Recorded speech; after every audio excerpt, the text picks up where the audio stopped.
नमस्ते दोस्तों। अरे यार, मैं यहाँ पे कुछ आर्टिकल पढ़ रहा था कि बहुत से लोग, मतलब मैं किसी की साइड नहीं ले रहा हूँ, मैं प्रैक्टिकल बात बोल रहा हूँ। बहुत से लोग यहाँ पे बोल रहे कि बड़ी मियाँ छोटे मियाँ के साथ अजय देवगन ने क्लैश क्यों किया, ये वो। तो मैं आपको हज़ार बार यही बता रहा हूँ दोस्तों कि मतलब मैंने इससे पहले भी बात कर चुका हूँ मैं, इसलिए अभी वापस वो बात करना मुझे पसंद नहीं, पर फिर भी यहाँ पे बात करूँ करना पड़ रहा है क्योंकि बहुत ज़्यादा कुछ हेटर लोग हैं, कुछ यूट्यूबर से जो हेट फैला रहे हैं।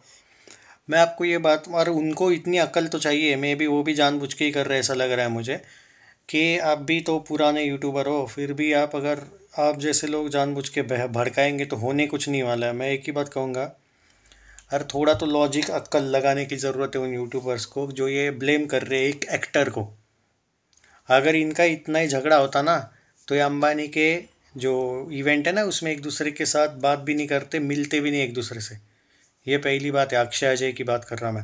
कहने का मतलब ये है कि, और ये इन दोनों में झगड़ा होता ना भाई कभी, तो सबसे पहले तो मीडिया फैला देता, एक से बढ़ के दो, दो से बढ़ के तीन। हजार बार बोला मैंने कि मैदान में अजय देवगन का कोई हाथ ही नहीं है। उसने उसने एक्टिंग की, पैसा लिया, वो निकल गया। He is not a producer, he is not a director. और बोनी कपूर का जो 3 महीने पहले का इंटरव्यू ये था कि मैं मेरी मर्जी से रिलीज़ करूँगा, मेरी फिल्म है, और जब होगी तब होगी। इस टाइप का एरोगेंट इंटरव्यू उसने दिया था। ये मैंने बार बार बोला है कि जाके देखो इंटरव्यू। तो भी फिर भी तुम बोल रहे हो कि जानबूझ के क्लैश करवाया गया है। तो भाई तुम लोगों ने भी तो जानबूझ के गदर टू के वक्त OMG 2 लाई थी ना, जब सनी देओल ने तो ओपनली एक्सेप्ट किया था कि मैंने रिक्वेस्ट भी की थी अक्षय कुमार से, उन्होंने नहीं माना। तो भाई यहाँ पे तो रिक्वेस्ट की बात भी नहीं है। बोनी कपूर पहले से ही अक्षय कुमार से जलता है और उसको पर्सनली करनी ही थी क्लैश, ख़त्म बात। सो ब्लेम करना है तो उस आदमी को करो, लॉजिक है। उस टाइम पे तुम कर सकते थे अक्षय को ब्लेम, क्यों? क्योंकि सनी देओल ने स्पेशली अक्षय कुमार को फ़ोन करके ये बात पूछी थी कि कैन यू मतलब पोस्टपोन दैट मूवी, OMG 2 गदर 2 से सोलो रिलीज़ हो सकती है। तब तो भाई अक्षय कुमार ने बॉलीवुड के साथ मिल के गेम बजाने की कोशिश की थी। तो मैं तो वो नहीं बोल रहा हूँ ना, लेकिन वो चीज़ आप बार बार अजय को ब्लेम कर रहे हो, उससे होने क्या वाला है? तो ये आप लोगों पर है कि आपको क्या सोचना है कि इन हिटर्स को आप सपोर्ट कर रहे हो, उनका सिर्फ एक ही एजेंडा है, हेट फैलाना। तो उससे कुछ होने नहीं वाला। और मैं प्रैक्टिकल बात करने वाला हूँ वैसे हूँ। बड़े मियाँ छोटे मियाँ मैदान में मैंने बहुत आगे हमेशा बड़े मियाँ छोटे मियाँ को रखा है, ये भी मैं मानता हूँ।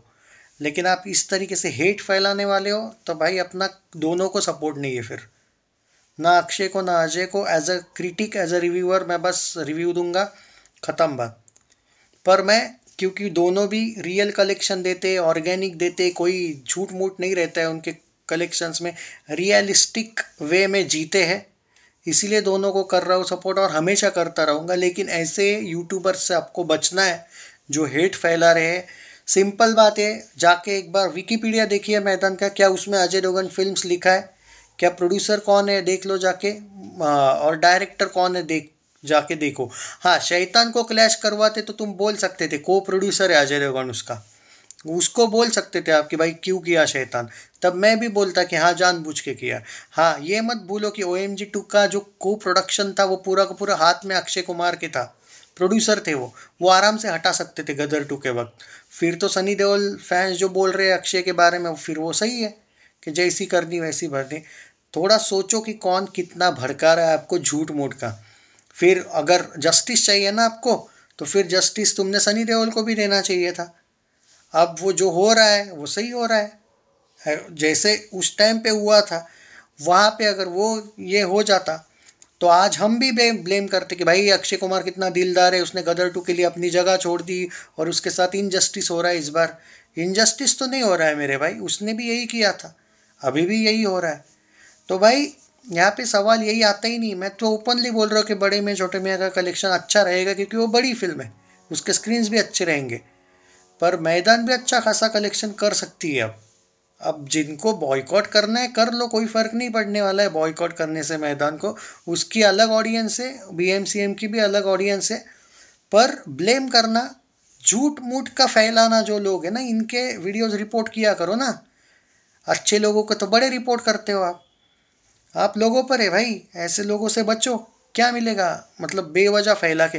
ना मैदान का डायरेक्टर अजय देवगन है, ना प्रोड्यूसर, उसको खुद को नहीं पता था कि ये मूवी रिलीज हो रही है। पहले बोनी कपूर अनाउंस कर देता है इंस्टाग्राम पे, बाद में अजय देवगन ने स्टोरी डाली। क्या मैदान की स्टोरी कभी भी अजय देवगन ने पहले डाला क्या?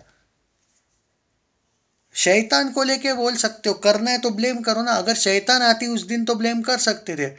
मैदान का ना प्रोडक्शन उसके हाथ में, ना डायरेक्टर वो है। वो सिर्फ एक्टर है, अपना पैसा लिया, काम किया है उसने और वो निकल गया है। मैदान का वहीं पे संबंध उसका खत्म हो चुका है। प्रोड्यूसर कौन है? बोनी कपूर है, उसको ब्लेम करो। जी स्टूडियोज वालों को ब्लेम करो। अनिल आर शर्मा है ना, वो, उसको भी ब्लेम नहीं कर सकते, वो तो डायरेक्टर है। पर फिर भी करना है तो उसको करो भाई। एक्टर का कोई लॉजिक ही नहीं आता है ना यहाँ पे। और आप बोलोगे नहीं नहीं बोनी ने पूछा होगा भाई हाइप बढ़ाने के लिए। भाई बोनी क्या पूछेगा? 9 बार पोस्टपोन किया है उसने। अजय के और बोनी के ऑलरेडी थोड़े बहुत झगड़े हो चुके हैं अब। उनका वो संबंध रहा ही नहीं है। वो क्या उसको पूछेगा कि अभी अभी करूँ रिलीज में?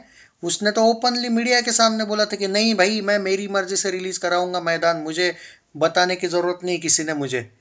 ये टाइप का तो टॉन्ट मार रहा था वो अजय देवगन को उस टाइम पे। आप लोगों पर है भाई किसका सुनना है किसका नहीं। बाकी जो करना है करिए, मैं कुछ नहीं किसी को बोल सकता।